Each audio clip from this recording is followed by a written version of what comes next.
Apakah pejabat negara bisa digugat perdata karena kebijakannya? Jawabannya adalah bisa. Sobat BP, kita tahu kebijakan pemerintah pasti tidak akan memuaskan semua pihak. Akan ada pihak yang diuntungkan, akan ada pihak yang dirugikan.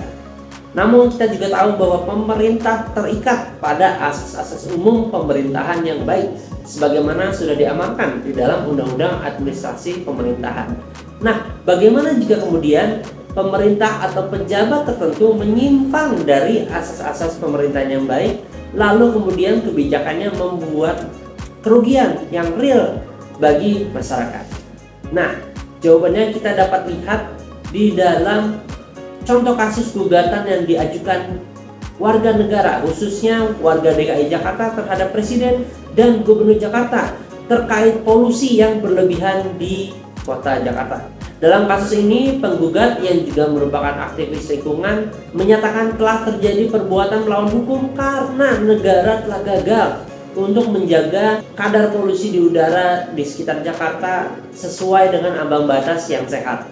Nah, pengadilan kemudian memenangkan gugatan perdata yang diajukan tersebut, namun yang perlu dicatat juga, kerugian yang diminta ganti rugi dalam hal ini bukan semata-mata merupakan uang untuk kepentingan pribadi, tapi perubahan kebijakan yang diimplementasikan ke depannya oleh pemerintah, khususnya Provinsi DKI Jakarta.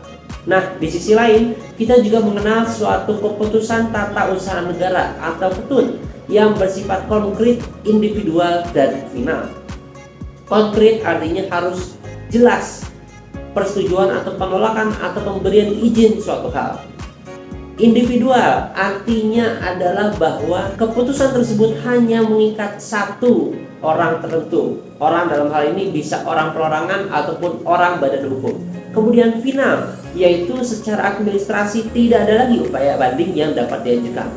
Dalam hal adanya keputusan tata usaha negara yang tidak sesuai dengan asas umum pemerintahan yang baik dan melanggar hak-hak kewarganegaraan seorang orang perorangan ataupun badan, maka dapat diajukan gugatan ke PT UN atau Pengadilan Tata Usaha Negara. Hasil akhir dari PT UN dapat berupa pembatalan dari keputusan tata usaha negara yang dibuat. Contohnya, apabila PBG atau persetujuan bangunan gedung ditolak oleh pejabat pemerintah, namun ternyata pada kenyataannya persyaratan formil maupun material yang diajukan sudah memenuhi syarat, maka pemerintah dapat diwajibkan untuk memberikan izin atau persetujuan kepada pengajuan tersebut pun terhadap perizinan berusaha. Apabila kemudian ditemukan penolakan yang tidak sesuai dengan dasar persyaratannya, maka dapat diajukan gugatan ke PT UN. Perlu dicatat bahwa PT UN hanya menyangkut pada putusan tata usaha negara dan tidak menyangkut harta di antara yang satu dengan yang lainnya. Sengketa yang berkaitan dengan hal tersebut haruslah diajukan melalui gugatan perdata.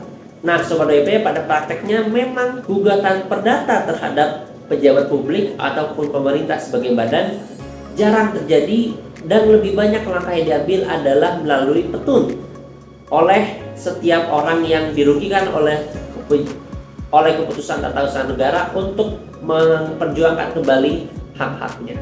Nah, Sobat BP, apakah ada pengalaman dirugikan oleh pejabat publik yang ternyata disebabkan oleh kebijakannya dan tidak sesuai dengan ketentuan atau perintah dari undang-undang? Yuk komen di bawah.